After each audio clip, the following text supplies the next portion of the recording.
قرآن مجید کی دو قسم کی ترتیبیں ہیں۔ ایک قرآن مجید کی ترتیب وہ ہے کہ جس ترتیب سے قرآن مجید نازل ہوا، اور ایک وہ ترتیب ہے جس ترتیب سے نبی کریم علیہ السلام نے، حضور کے صحابہ نے حضور کی تعلیمات کی روشنی میں قرآن پاک کو جمع فرمایا۔ ایک ترتیب نزولی کہلاتی ہے، ایک ترتیب توقیفی کہلاتی ہے، جس ترتیب سے اسے جمع کیا گیا۔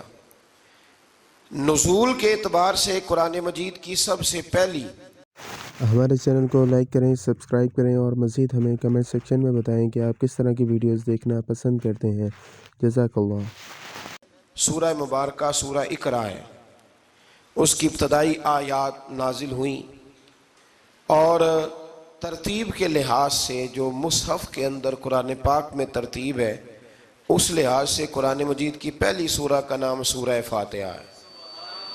اور نبی کریم علیہ السلام نے فرمایا یہ سورہ فاتحہ اتنی شاندار ہے کہ ایسے کلمات کسی اور امت کو نہیں ملے جیسے اللہ نے سورہ فاتحہ میں ہمیں عطا فرمائے ہیں۔ قرآن پاک میں دو قسم کی صورتیں، ایک تو یہ میں نے عرض کر دی اس کی ترتیب، اسی طرح دو قسم کی صورتیں، کچھ مکی صورتیں ہیں اور کچھ مدنی صورتیں ہیں۔ ہمارے طالب علم اکثر اسکولوں اور کالجوں میں یہ سمجھتے ہیں کہ جو مکے میں نازل ہوئی وہ مکی ہیں، جو مدینے میں نازل ہوئی وہ مدنی ہیں، حالانکہ ایسا نہیں ہے۔ جو ہجرت سے پہلے نازل ہوئی وہ مکی ہیں، اور جو ہجرت کے بعد نازل ہوئی وہ مدنی ہیں۔ وہ آیت اگر بدر میں بھی نازل ہو نا، کچھ قرآن مجید کی آیات مختلف مقامات پر بھی نازل ہوئی ہیں، مختلف مقامات پر۔ حضور بدر میں تھے تو وہاں بھی قرآن مجید نازل ہوا، نبی کریم علیہ السلام احد میں تھے تو وہاں بھی قرآن پاک نازل ہوا۔ تو ترتیب یہ کی جائے گی کہ جو صورتیں ہجرت سے پہلے نازل ہوئیں وہ مکی ہیں، اور جو ہجرت کے بعد نازل ہوئیں وہ مدنی ہیں۔ سورہ فاتحہ کا آغاز اور قرآن مجید کی ہر سورت کا آغاز سوائے سورہ توبہ کے بسم اللہ شریف سے ہوتا ہے، اور نبی کریم علیہ السلام نے اتنا زور دیا کہ حضور فرمانے لگے دروازہ بند کرنے سے پہلے بھی بسم اللہ شریف پڑھا کرو، اور برتن ڈھانپنے سے پہلے بھی بسم اللہ شریف پڑھا کرو۔ نبی پاک علیہ السلام نے ہر جائز اور مستحسن کام سے قبل بسم اللہ شریف پڑھنے کو حکم دیا۔ بسم اللہ کے مفاہیم کیا ہیں؟ فرمایا بسم اللہ الرحمن الرحیم، اللہ کے نام سے شروع جو بڑا ہی مہربان نہایت رحم کرنے والا ہے۔ باقی ترجمہ کرنے والوں نے کہا کہ شروع اللہ کے نام سے، تو اعلیٰ حضرت فرمانے لگے کہ پھر تو شروع سے ہو گیا، پھر تو شروع سے ہو گیا، تو حضور پھر کیا ترجمہ کریں؟ فرمانے لگے یہ ترجمہ نہ کرو کہ شروع اللہ کے نام سے، بلکہ ترجمہ یہ کرو کہ اللہ کے نام سے شروع۔ یہ دیکھیں نا، سوچ ہے نا بزرگوں کی، اللہ کے نام سے، تاکہ واقعی اللہ کے نام سے شروع ہو۔ پھر ارشاد فرمایا الحمدللہ رب العالمین، تمام تعریفیں اللہ کے لیے جو تمام جہانوں کو پالنے والا ہے۔ جب انسان کو تھوڑا سا ترجمہ آتا ہو نا، اس کی تھوڑی توجہ ہو، اسے نماز پڑھنے کا بھی بڑا ہی مزہ آتا ہے۔ نبی کریم علیہ السلام فرماتے ہیں، رب فرماتا ہے یہ سورہ فاتحہ میرے اور میرے بندے کے درمیان آدھی آدھی ہے، آدھی میری ہے آدھی میرے بندے کی ہے۔ جب وہ کہتا ہے نا مالک یوم الدین، تو یہاں تک وہ میری تعریف کرتا ہے، ایاک نعبد و ایاک نستعین تک پہنچتا ہے، تو اب میرا اور اس کا آدھا آدھا کام شروع ہو جاتا ہے۔ پھر آگے میرا بندہ جب مجھ سے دعا مانگتا ہے تو یہ اس کے الفاظ ہیں جو میں اپنے فضل سے قبول فرمایا کرتا ہوں۔ تو ارشاد فرمایا تمام تعریفیں اللہ کے لیے جو تمام جہانوں کا پالنے والا ہے، الرحمن الرحیم، بڑا ہی مہربان ہے نہایت۔ یہ رحمان مبالغے کا صیغہ ہے، یعنی اتنا رحم کرنے والا کہ جتنا کوئی اور رحم نہ کر سکے، اس لیے اللہ ہی رحمان ہو سکتا ہے، بندہ کوئی رحمان نہیں ہو سکتا۔ بندے کو رحیم کہا جا سکتا ہے، نبی پاک رحیم ہے لیکن رحمان نہیں ہے، اس لیے کسی بھی انسان کا نام رحمان نہیں ہو سکتا۔ کسی دکان پر بعض اوقات لوگ نام رکھ لیتے ہیں رحمان بک ڈپو، تو یہ درست نہیں ہے۔ بندے کا نام رحمان نہیں ہو سکتا، عبد الرحمان، اس لیے کہ یہ لفظ رحمان خدا کے علاوہ کسی اور کے لیے بولنا درست نہیں ہے۔ پھر ارشاد فرمایا مالک یوم الدین، اللہ مالک ہے قیامت کے دن کا۔ تو یا اللہ آج کے دن کا مالک بھی تو ہی ہے، آج جو یکم رمضان مبارک ہے تو اس دن کا مالک بھی اللہ ہی ہے۔ تو یہ جو خاص کر کہا مالک یوم الدین، اس کا معنی یہ ہے کہ یہاں کچھ لوگ عارضی طور بھی تو بعض چیزوں کے مالک ہیں نا، یہ زمین میری ہے، یہ گھڑی میری ہے، یہ گھر میرا ہے، یہ بچے میرے ہیں، عارضی طور پر بھی تو لوگ مالک ہیں، لیکن قیامت کے دن عارضی طور پر بھی کوئی مالک نہیں ہوگا۔ قیامت میں ساری بادشاہی فقط میرے اللہ کی ہوگی۔ بلکہ رب کریم فرمائے گا کہاں ہیں وہ لوگ جو دنیا میں بادشاہ بنا کرتے تھے، کدھر؟ بڑے بڑے کج کلا جو کہتے تھے کہ ہم اٹھتے ہیں تو لوگ اٹھتے ہیں، بیٹھتے ہیں تو دنیا بیٹھ جاتی، وہ کہاں ہے؟ جب کوئی نہیں بولے گا تو رب فرمائے گا للہ الواحد القہار، آج ایک رب واحد اور قہار کی حکمرانی ہے۔ پھر ارشاد فرمایا ایاک نعبد و ایاک نستعین، بے شک ہم تیری ہی عبادت کرتے ہیں اور تجھی سے مدد چاہتے ہیں۔ عبادت بھی اللہ کی ہے اور مدد بھی، یہ جو بندوں کے ذریعے بعض اوقات مدد ہوتی ہے تو یہ مدد بھی اللہ کی ہے، یہ مدد بھی اللہ کی ہے۔ یہ کسی بندے نے مائک بنایا ہے جس کی مدد سے آپ تک آواز جا رہی ہے، تو اس کو عقل کس نے دی تھی بنانے کی؟ تو پھر مدد کس کی ہوئی؟ اللہ کی۔ تو دنیا میں کوئی بھی جو مدد کرتا ہے وہ اللہ کے ولی کریں، نبی کرے، پیغمبر کریں، تو وہ مدد کس کی ہے؟ اللہ کی، اس لیے کہ وہ ذاتی طور پر کچھ بھی نہیں کر سکتے۔ اگر اللہ انہیں توفیق نہ دے وہ کسی کی مدد نہیں کر سکتے۔ تو ایاک نعبد و ایاک نستعین، ہم تیری ہی عبادت کرتے ہیں، تجھی سے مدد چاہتے ہیں۔ اہدنا الصراط المستقیم، اے اللہ ہمیں سیدھا راستہ دکھا۔ کون سا راستہ سیدھا ہے؟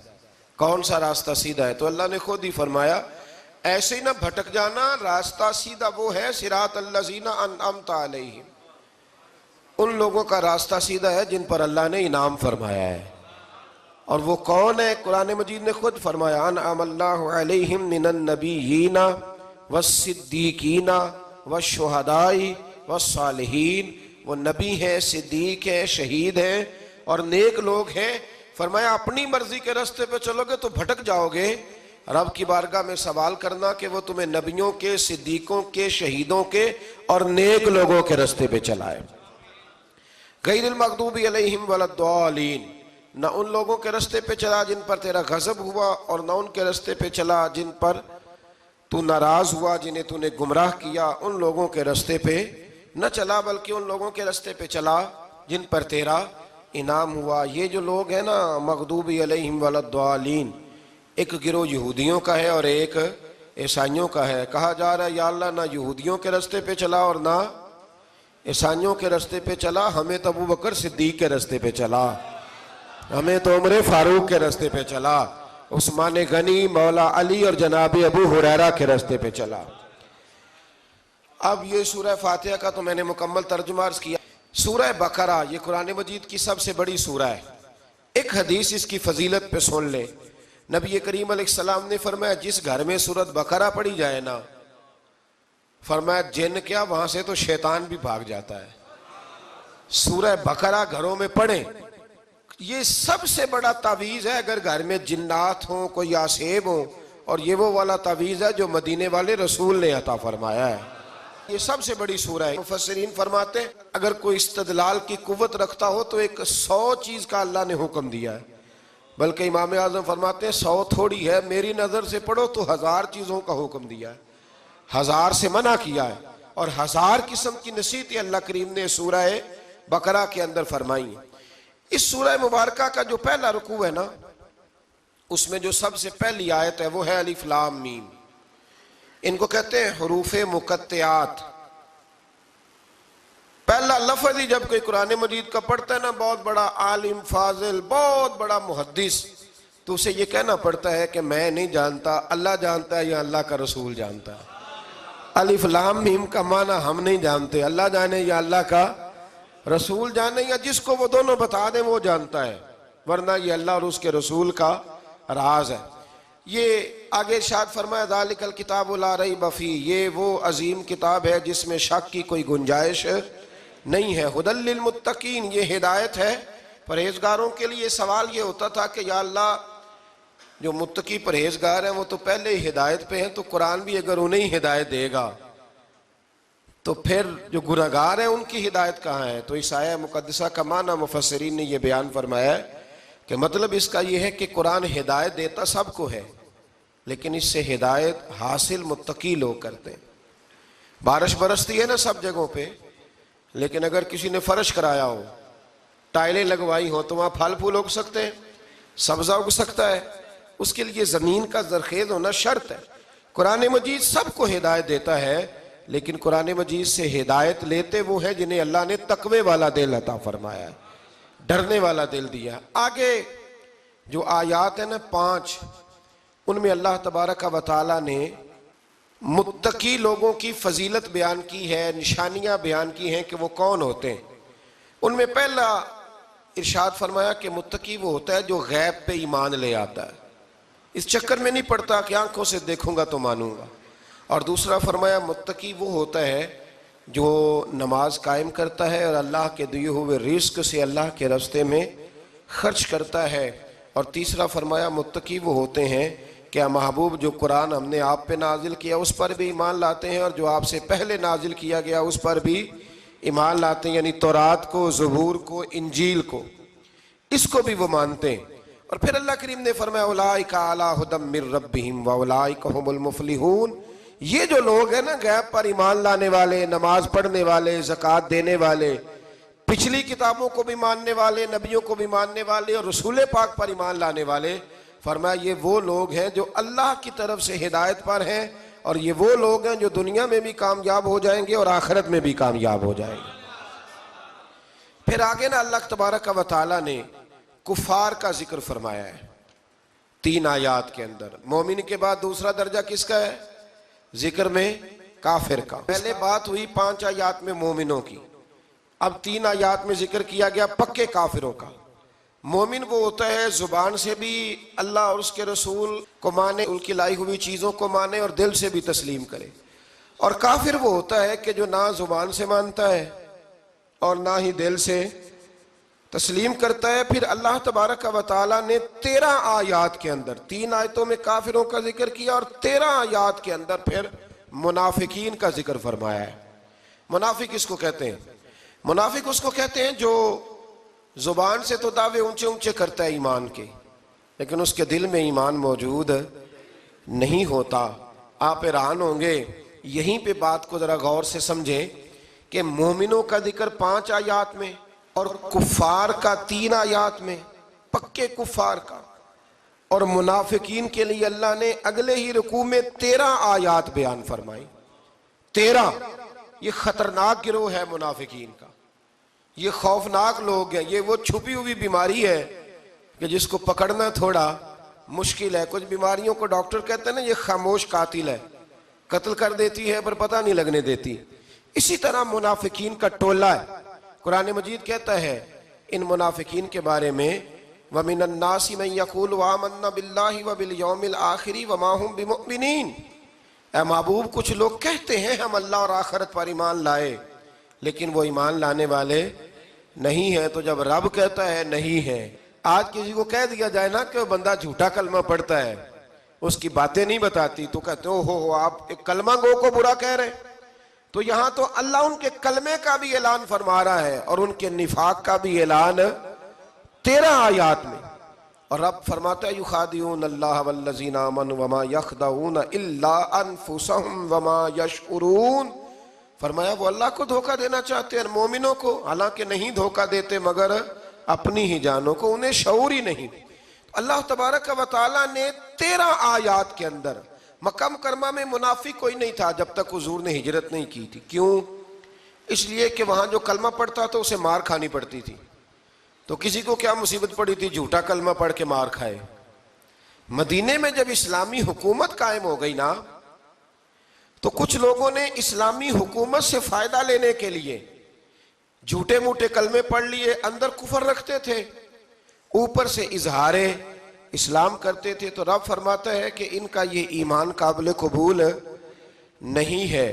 تو یا اللہ پھر کس کا ایمان قابل قبول ہے؟ تو اللہ کریم نے فرمایا وَإِذَا قِيلَ لَهُمْ آمِنُوا كَمَا آمَنَ النَّاسِ، جب ان سے کہا جاتا ہے نا اس طرح ایمان لاؤ جس طرح دوسرے لوگ لائے، یعنی ابو بکر صدیق کی طرح ایمان لاؤ، عمر فاروق کی طرح ایمان لاؤ، عثمان غنی کی طرح، مولا علی کی طرح، بلال حبشی کی طرح، تو کیا جواب دیتے ہیں؟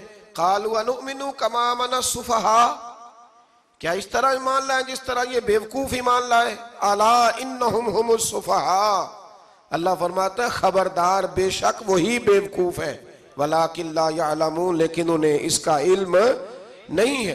وہ کہا کرتے تھے کہ یہ تو بیوقوف ہے معاذ اللہ۔ ابو بکر صدیق نے سارا ہی مال دے دیا نبی پاک کو، عمر فاروق نے آدھا دے دیا، مولا علی نے سارا کچھ حضور کے نام کر دیا، عثمان جو کماتے محنت کے ساتھ وہ سارا وہاں جا کے پیش کر دیتے، تو بیوقوفی ہے۔ آج بھی کچھ لوگ کہتے ہیں کلمہ پڑھنا چاہیے سیدھا سیدھا، یہ کیا بات ہو گئی کہ اب بندہ مسیتڑ ہی ہو جائے؟ کاروبار بھی تو کرنا ہے نا، نماز روزہ بھی، تو بیوقوفی ہے۔ اللہ جواب دیتا ہے، فرمایا الا انہم هم السفہاء، خبردار بیوقوف تو تم ہو کہ میرے محبوب کی شریعت کا، دین کا، روحانیت کا سورج چمک رہا اور تم نے فیض ہی کوئی نہیں حاصل کیا۔ تو میرے بھائیوں، صحابہ کا ایمان وہ ایمان ہے، اہل بیت نبوت کا وہ ایمان ہے کہ اللہ کو ایمان بھی وہ والا پسند ہے جو حضور کے غلاموں جیسا ایمان ہو۔ اللہ تبارک و تعالیٰ نے منافقین کا ذکر فرمایا، تو پھر اللہ کریم نے فرمایا یہ تو وہ بیوقوف لوگ ہیں اس آدمی کی طرح جو آگ جب پوری جلا لیتا ہے نا، روشنی پھیل جاتی ہے تو پھر اللہ اس کا نور لے جاتا ہے۔ انہوں نے بھی چلاکیاں کر کے تھوڑا سا ماحول بنایا تھا، تو اللہ نے ان کے سارے پردے کھول دیے، ان کے پاس کچھ باقی بچا، ان کے پردے کھول گئے۔ رسول کریم علیہ السلام کی بارگاہ میں نا ایک دن ان منافقین نے شرارت کر دی۔ منافقین نے شرارت کیا کی؟ جب حضور صلی اللہ علیہ وسلم نے فرمایا نا پوچھو جو پوچھنا ہے، تو امام راضی کہتے ہیں یہ پیچھے نمازیں پڑھتے تھے، یہ 313 تھے حضور کے پیچھے۔ اگر مدینے میں رہ کے منافق ہو سکتے ہیں تو باقی ملکوں میں بھی تو ہو ہی سکتے ہیں نا جی۔ حضور کے پیچھے نمازیں پڑھتے تھے، تو ایک دن کہنے لگے نہیں یہ کہتے ہیں جو مرضی پوچھو تو ہم پیچھے نمازیں پڑھتے ہیں، ہمارا انہیں پتہ نہیں۔ جب یہ اعتراض کیا نا حضور کے علم پر، آپ سمجھ لیں کہ حضور کے علم پر اعتراض کرنا طریقہ کس کا ہے؟ طریقہ کس کا ہے حضور کے علم مبارک پر اعتراض کرنا؟ کہنے لگے پیچھے نمازیں پڑھتے انہیں پتہ ہی نہیں۔ جب یہ کہا تو اللہ کے رسول نے نا، جمعے والا دن تھا، حضور نے فرمایا میرے علم پر اعتراض کرتے ہو؟ 70 بندے نام لے کر اور ولدیتیں لے کر، بلکہ بہت سارے ایسے تھے جنہیں کنفرم ہو گیا کہ ولدیت اصل میں ہے کیا، انہیں طے ہو گیا۔ حضور کے بے ادب کے لیے یہ طے کرنا بھی مشکل ہوتا ہے نا، طے ہو گیا کہ ولدیت ہے کیا۔ 70 بندے نام لے کے حضور نے مسجد نبی سے نکال دیے، فرمایا یا فلاں بن فلاں قم فخرج فإنک منافق، او فلاں کے بیٹے فلاں کھڑا ہو جا، نکل جا، تو منافق ہے۔ حضور نے 70 بندے نکال دیے۔ اب 70 بندے اکٹھے گلی میں نکلیں تو رش تو پڑ جاتا ہے نا۔ حضرت عمر فاروق لیٹ ہو گئے، جمعے میں آ رہے تھے، ان کو جاتے ہوئے دیکھا تو عمر فاروق فرمانے لگے جمعہ ہو گیا ہے بھئی، 70 بندے نکل آئے باہر، جمعہ ہو گیا ہے۔ تو ایک منافق کہنے لگا تھا کہ نہیں حضور نے نکال دیا، تو عبداللہ بن ابی سلول جو ان کا سربراہ تھا نا، وہ کہنے لگا چپ کر۔ حضرت عمر سے کہنے لگا ہاں جی ہو گیا ہے۔ وہ بھی کہنے لگا تھا نہیں ہوا، ہمیں نکال دیا گیا۔ تو یہ سردار بولا، کہنے لگا ہو گیا ہو گیا۔ حضرت عمر کہنے لگا چلو جمعہ ہو گیا تو جا کے اندر حضور کی زیارت ہی کر لیتا ہوں، لیٹ تو ہو ہی گیا ہوں۔ حضرت عمر اندر چلے گئے تو پیچھے سے وہ منافقین اپنے سردار سے کہنے لگے کہ 2 منٹ میں عمر کو پتہ چل جائے گا کہ تم نے جھوٹ بولا ہے، عمر کو جا کے پتہ چل جائے۔ کہنے لگا بڑے پاگل ہو، میں نے تمہاری جان بچائی ہے، نبی پاک نے تو مسجد سے نکالا ہے نا۔ تو عمر کو پتہ چل جاتا نا منافق ہیں، تو ابو بکر بھی مسجد میں تھے، علی بھی مسجد میں تھے، عثمان بھی مسجد میں تھے، بچانے والا ہی کوئی نہیں تھا۔ عمر نے تلوار لے کے تو دنیا سے نکال دینا تھا، تو میں نے جان بچائی ہے، اب جائیں گے نا اندر تو حضور ٹھنڈا کر دیں گے، فرمائیں گے چلو میں نے نکال جو دیا ہے۔ تو یہ وہ منافقین کی جماعت ہے۔ دوسرے سے تیسرے رکوع میں نا اللہ تعالیٰ نے انسان کو یاد کرایا ہے کہ تو نے عبادت اپنے رب کی کرنی ہے، اور فرمایا رب تمہارا وہ ہے جس نے تمہارے لیے زمین کو فرش بنایا ہے، آسمان کو چھت بنایا ہے، اور آسمان سے پانی برسا کے تو زمین سے پھل اگائے ہیں، رزق لکم، وہ بھی تیرے کھانے کے لیے اگائے ہیں۔ وہ جو آسمان سے بارش برسا کے زمین سے سبز اور پھل اگائے ہیں تو وہ بھی تیرے لیے۔ جب سارا کچھ تیرے لیے بنایا تو بھی تو عبادت کرنا اپنے رب کی، پھر کسی کو اس کا شریک نہ ٹھہرا۔ ایک چیلنج بھی کیا قرآن مجید نے اس رکوع کے اندر، کہا کرتے تھے مکے کے لوگ کہ آپ قرآن مجید کی آیتیں نبی کریم علیہ السلام سے کہا کرتے تھے کہ معاذ اللہ آپ خود بناتے ہیں، بنا کے لاتے ہیں. تو اللہ کریم نے فرمایا وَإِن كُنتُمْ فِي رَيْبٍ مِّمَّا نَزَّلْنَا عَلَىٰ عَبْدِنَا فَأْتُوا بِسُورَةٍ مِّن مِّثْلِهِ، اگر تمہیں شک ہو نا اس میں جو ہم نے بندہ خاص پہ نازل کیا ہے تو تم بھی اس جیسی ایک صورت بنا کے لاؤ. پڑھے لکھے تو تم بھی ہو نا، مکے میں تم بھی رہتے ہو، تو ایک صورت بنا کے لاؤ. قرآن مجید ہم سے چھینا گیا ہے سازش کے تحت، اس لیے کہ جس قوم کو قرآن آ جاتا ہے نا پھر کوئی کافر اس کا مقابلہ نہیں کر سکتا. دیکھیں نا اگر کافروں کے پاس جواب ہوتا قرآن پاک کا تو بدر اور احد میں نا کوئی آیت بنا کے لاتے قرآن کے مقابلے کی، تلواریں لے کے نہ آتے. ان کے پاس جواب ہی نہیں تھا، اور قیامت تک کسی کافر کے پاس قرآن مجید کا کوئی جواب، قرآن کا کوئی جواب، قسم اللہ کی جواب کوئی نہیں قرآن کا، اس کا کوئی جواب نہیں. کیا بات ہے قرآن پاک کی. وہ ایک دفعہ مسلمہ کذاب بے ایمان کہنے لگا میں نے بنا لیا ہے قرآن پاک کا جواب. معاذ اللہ. جواب کیا بنایا؟ وہ سورت ہے نا القاریۃ ما القاریہ وما ادراک ما القاریہ، کھڑکھڑانے والی. کیا ہے کھڑکھڑانے والی؟ تمہیں کیا پتا کیا ہے کھڑکھڑی؟ قیامت کا ذکر ہے. کہنے لگا میں نے اس جیسی صورت بنا لیا. تو کیا بنایا؟ الفیل مل فیل وما ادراک ما الفیل. کہنے لگا ہاتھی، تمہیں کیا پتا کیا ہاتھی، تم کیا جانو کیا ہاتھی. تو پاس جو اس کے اپنے بیٹھے تھے نا چیلے، وہ کہنے لگے چپ کر جا، سارے زمانے کو پتا ہے ہاتھی کیا ہوتا ہے. تو پاگل ہے، اس کے دو کان ہوتے ہیں، ایک سونڈ ہوتی ہے، چار اس کے پیر ہوتے ہیں. بیوقوف آدمی قرآن کا مقابلہ کرنا ہے تو کچھ چج کے ساتھ کر، پاگلوں کی طرح مقابلہ کرے گا، جوتے کھائے گا بھی، ہمیں بھی پڑھوائے گا. تو قرآن مجید کا کوئی مقابلہ کر سکا؟ تو اس آیہ مبارکہ میں اللہ نے کافروں کو یہ کہا اگر مقابلہ نہیں کر سکتے تو پھر اللہ سے ڈرو، ورنہ دوزخ میں ڈالے جاؤ گے، وہ جس کا ایندھن آدمی اور پتھر ہے، اور بنائی بھی کافروں کے لیے گئی ہے. اعدت للکافرین. جہنم کس کے لیے بنائی گئی ہے؟ کافروں اور منافقوں کے لیے. مسلمانوں کے لیے بنائی گئی. مسلمان مرضی سے چھلانگے لگائیں تو ان کی موج ہے، ورنہ ان کے لیے جہنم، ان کے لیے اللہ نے جنت بنائی ہے. اور یہ بات کرتے ہی رب کریم نے فرمایا اے محبوب علیہ السلام مومنوں کو خوشخبری دے دیں کہ اللہ نے ان کے لیے جنت بنائی ہے، اس میں باغات ہیں، انہیں رزق دیا جائے گا کھانے کے لیے، اور اس میں انہیں پاکیزہ بیویاں دی جائیں گی، اور پھر وہ اس میں ہمیشہ رہیں گے، انہیں اس سے نکالا نہیں جائے گا. آگے جو آیات کریمہ ہے نا اس کے اندر اللہ تبارک و تعالیٰ نے فرمایا ہے کہ اللہ حیا نہیں کرتا سمجھانے کے لیے مچھر کی مثال بھی دینی پڑے. فرمایا قرآن سے کچھ لوگ ہدایت حاصل کرتے ہیں اور کچھ گمراہ ہو جاتے ہیں. جب لوگ اپنی مرضی کی تشریحات چاہتے ہیں تو گمراہ ہوتے ہیں، اور جب قرآن کو رسول اللہ صلی اللہ علیہ وسلم اور امت مسلمہ کی تشریحات کی روشنی میں سمجھتے ہیں تو پھر اللہ ہدایت عطا فرماتا ہے. پھر اللہ تبارک و تعالیٰ نے آگے ارشاد فرمایا حضرت آدم کی پیدائش کا واقعہ. کچھ مفسرین نے لکھا اللہ نے مشورہ کیا تھا فرشتوں سے وَإِذْ قَالَ رَبُّكَ لِلْمَلَائِكَةِ إِنِّي جَاعِلٌ فِي الْأَرْضِ خَلِيفَةً. لیکن کچھ مفسرین کہتے ہیں کہ اللہ کو ضرورت نہیں فرشتوں سے مشورہ کرنے کی. اللہ نے فرشتوں سے مشورہ نہیں کیا، بلکہ رب نے انہیں آگاہ فرمایا تھا کہ میں لگا ہوں زمین پہ اپنا نائب بنانے، میں خلافت دینے لگا ہوں زمین پہ. اب یہ تو دینے والی کی مرضی ہے نا اس نے کس کو دینی ہے، یہ تو دینے والے کی مرضی ہے نا اس نے. تو کچھ لوگ کہتے ہیں کہ دینے والے سے زیادہ ہمیں پتہ ہے. تو فرشتوں کو بھی یہ اجتہادی خطا ہو گئی، کہنے لگے یا اللہ اسے نہ بنانا، یہ فساد کرے گا، یہ خون ریزیاں کرے گا. تو اللہ نے فرمایا جو میں جانتا ہوں وہ تم. اللہ اکبر.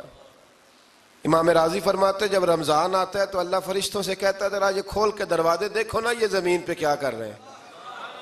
تم تو کہتے تھے فساد کریں گے اور یہ سارے تراویحیں پڑھ رہے ہیں. تم تو گویا کہتے تھے فساد کریں گے اور یہ تو دیکھو گویا رمضان کے روزے رکھ رہے ہیں، یہ تو میری یاد میں نکلے ہوئے ہیں. تم کچھ کہتے تھے اور دیکھو میں نے تمہیں کہا تھا نا جو میں جانتا ہوں وہ تم.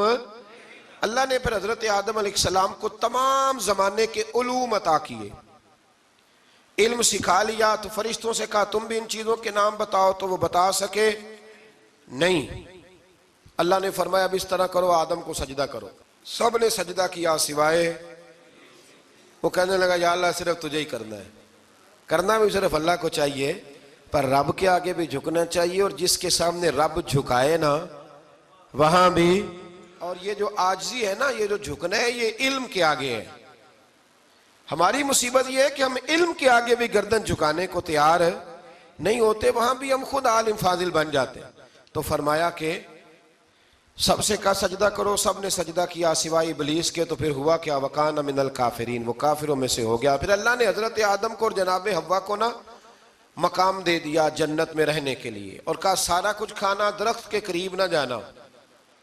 ابھی آپ کسی سے کہہ دیں تھوڑا سا کہ پیچھے نہ دیکھنا، یعنی اگر میری سمجھ لیں ادب کی وجہ سے کوئی 1.5-2 منٹ یا 6 منٹ نہیں بھی نہ دیکھے گا تو سوچے گا ضرور کہ پتہ نہیں اب پیچھے کیا ہے، مصیبت کیا ہے. یعنی آپ کہہ کے دیکھ لیں کسی کو، پیچھے نہ دیکھنا. فطرت ہے نا انسان کی، وہ جستجو کرتا ہے. کہا اس درخت کے پاس نہ جانا. تو حضرت حوا سلام اللہ علیہ کہتے ہیں دل میں خیال رہتا تھا کہ آخر ہے کیا درخت کے پاس. یہی انسان کا عقیدہ توحید ہے کہ جہاں سے رب منع کر دے وہاں وہ منع ہو جائے. اور یہ ان کی خطا نہیں تھی، یہ اللہ کی حکمت تھی، چونکہ رب نے تو پہلے کہہ دیا تھا بنایا ہی زمین کے لیے، تو یہ تو سارا کچھ ہونا تھا تو زمین پہ آنا تھا نا.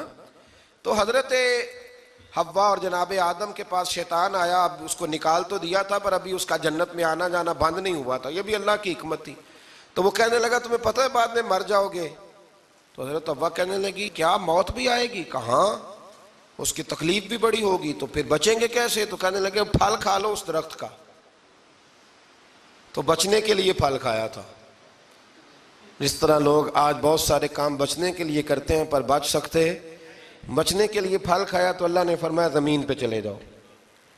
تو حضرت آدم زمین پہ آئے. پھر کئی 100 سال روتے رہے. فَتَلَقَّى آدَمُ مِن رَبِّهِ کَلِمَاتٍ، تو پھر اللہ نے خود ہی جناب آدم کو کچھ کلمے سکھائے.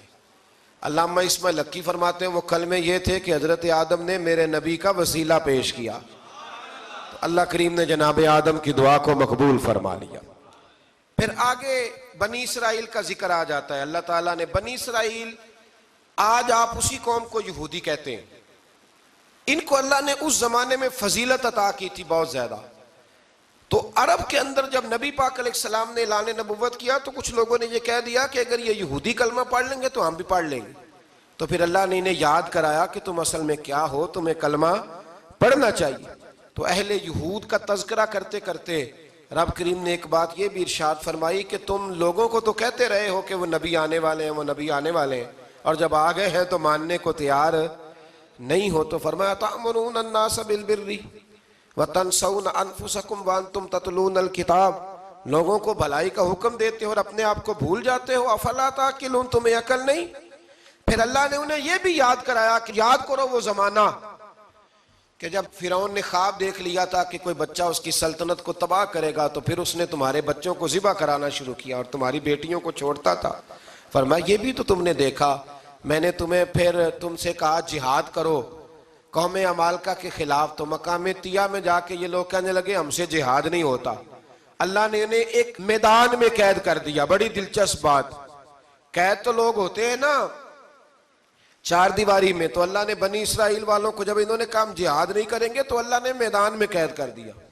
میدان میں، یہ یاد رکھیں، جب انسان اللہ کی نافرمانی کرتا ہے تو اسے ایسی قید ملتی ہے جس کا اس نے تصور بھی نہیں کیا ہوتا. ایک میدان ہے مقام طیہ، قید ہو گئے. سارا دن سفر کرتے تھے، سارا دن، تو رات کو تھک کے سوتے تھے، صبح اٹھتے تھے نا جب تو وہیں ہوتے تھے جہاں کل صبح چلے تھے. تو رب جب کسی کو قیدی بناتا ہے تو اسے زنجیروں کی، سلاخوں کی ضرورت. دعا فرمائے اللہ تبارک و تعالی غموں سے نجات عطا فرمائے. یہ دعا فرمائے، ایسی قید دیتا ہے کہ جس سے پھر چھٹکارا ہو سکتا. تو بنی اسرائیل کا بہت زیادہ تذکرہ اس پارے میں اللہ تبارک و تعالی نے پھر بیان کیا، اور پھر کہا کہ انہیں جو حکم دیا جاتا تھا یہ اس کی سرتابی کرتے تھے. پھر اللہ نے ان پر ذلت نازل کر دی اور یہ ہمیشہ اس کا شکار رہے. قوم سبت کا ذکر فرمایا اللہ نے. ہفتے والے دن کچھ لوگ نافرمانی کرتے تھے. ہمارے بھی ہیلے بہانے ہیں نا آج کل کاروبار میں. تو اسی سپارے کی آیت نمبر 65 کے اندر اللہ تعالیٰ نے حضرت داؤد کی قوم کا ذکر کیا کہ اللہ نے انہیں حکم دیا تھا کہ ہفتے والے دن مچھلیاں نہیں پکڑنی. تو وہ کہتے تھے چلو ہاتھ لگا کے نہیں پکڑنی، ہاتھ لگا کے. وہ ہمارے لوگ ہیلے بہانے تلاش کر لیتے ہیں نا، وہ بڑے جناب انشورنس والا آ گیا، اب وہ بینک والا آ گیا، وہ فلانے صاحب آ گئے، وہ تروڑ مروڑ کے کہانیاں باتیں، اور پھر ہمیں بھی رستے مل جاتے ہیں بچنے کے۔ مفتی صاحب نے کہہ دیا تھا، ایک مولانا سے میں نے ان کو کہا ہفتے والے دن مچھلیاں نہیں پکڑنے کا، نہیں پکڑتے، چھوٹے چھوٹے حوض بنا لیے تو مچھلیاں زیادہ آتی تھی اس دن۔ یہ بھی اللہ کی قدرت تھی، نماز کے وقت گاہک زیادہ آتے ہیں، یہ اس کی قدرت ہوتی ہے۔ تو وہ مچھلیاں حوض میں جمع ہو جاتی ہیں، یوں سمجھ لیں کہ جال انہوں نے لگا لیے ہوئے تھے، تو جال میں وہ پھنستی رہتی تھی، حوضوں میں آتی رہتی تھی۔ ہفتے کو نہیں پکڑتے تھے، اتوار کو پکڑ لیتے تھے، تو پھر اللہ نے انہیں سزا دی۔ فرمایا تماشے کرتے ہو اللہ کے حکم کے ساتھ؟ کیا سزا دی؟ فَقُلْنَا لَهُمْ كُونُوا قِرَادَةً خَاسِئِينَ، فرمایا بندر بن جاؤ دھتکارے ہوئے۔ جو رزق حرام طریقے سے کماتے تھے رب انہیں بندر بنا دیتا تھا۔ ابھی بھی میں نے دیکھے ہیں بڑے بڑے تاجر پاگلوں جیسی زندگی گزار رہے ہیں، نفسیاتی طور پہ سکون نہیں ہے، کروڑوں روپیہ پڑا ہے۔ کیوں؟ اس لیے کہ رب کے بتائے ہوئے طریقے کے مطابق تجارت نہیں کرتے۔ آگے ایک اور دلچسپ بات آ گئی، بنی اسرائیل کے اندر نا ایک شخص نے اپنے چچا کو قتل کر دیا جائیداد کے لیے۔ یہ دیکھیں کب سے لوگ جائیداد کے لیے قتل کرتے آ رہے ہیں۔ چچا کو قتل کر دیا، اور قتل کر کے حضرت موسیٰ علیہ السلام کے پاس آئے کہ میرے چچا کو کسی نے قتل کر دیا ہے، تو بتائیں کیا کرنا ہے؟ تو آپ نے فرمایا کہ گائے ذبح کرو، اور اس کا ایک ٹکڑا مقتول کو مارو، مرنے والے کو، وہ خود اٹھ کے بتا دے گا مجھے کس نے قتل کیا ہے۔ اب ارادہ نہیں تھا گائے ذبح کرنے کا تو بہانے کرنے لگے۔ ارادہ نہیں نہ ہوتا تو پھر کیا ہوتے ہیں؟ کہنے لگے گائے کس طرح کی ہو، بوڑھی ہو کہ بچی ہو، رنگ کیسا ہو، جوان ہو کہ چھوٹی ہو، حال میں ایک دفعہ چلنا سیکھ گئی ہو یا ابھی نہ سیکھی ہو۔ تو بتاتے گئے تو رب بھی شرطیں بیان کرتا گیا، گہرے زرد رنگ کی ہو، حال کے اندر اسے نہ چلایا گیا ہو، پانی نہ نکالا گیا ہو، نہ بچی ہو نہ جوان ہو، اس کے درمیان ہو۔ یہ ساری شرطیں کہاں پائی جاتی تھیں؟ حضرت موسیٰ علیہ السلام کی قوم کا ایک شخص تھا جو اللہ کا ولی تھا، وہ جب انتقال کرنے لگا نا، اللہ اکبر، دیکھو رب ولیوں کی اولادوں پر بھی کتنا فضل فرماتا ہے۔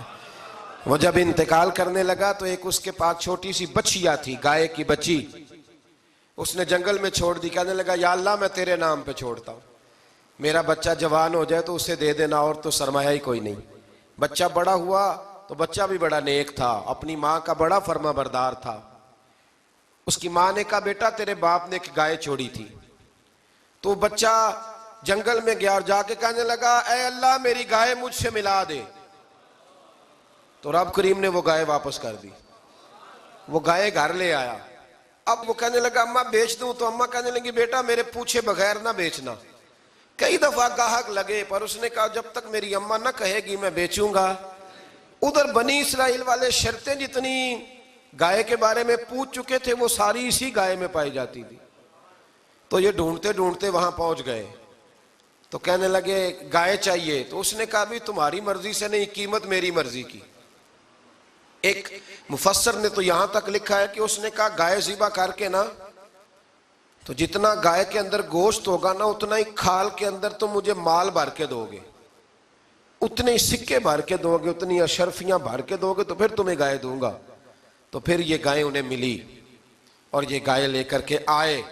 زیادہ سوالات نہ کرتے تو زیادہ الجھتے نہ۔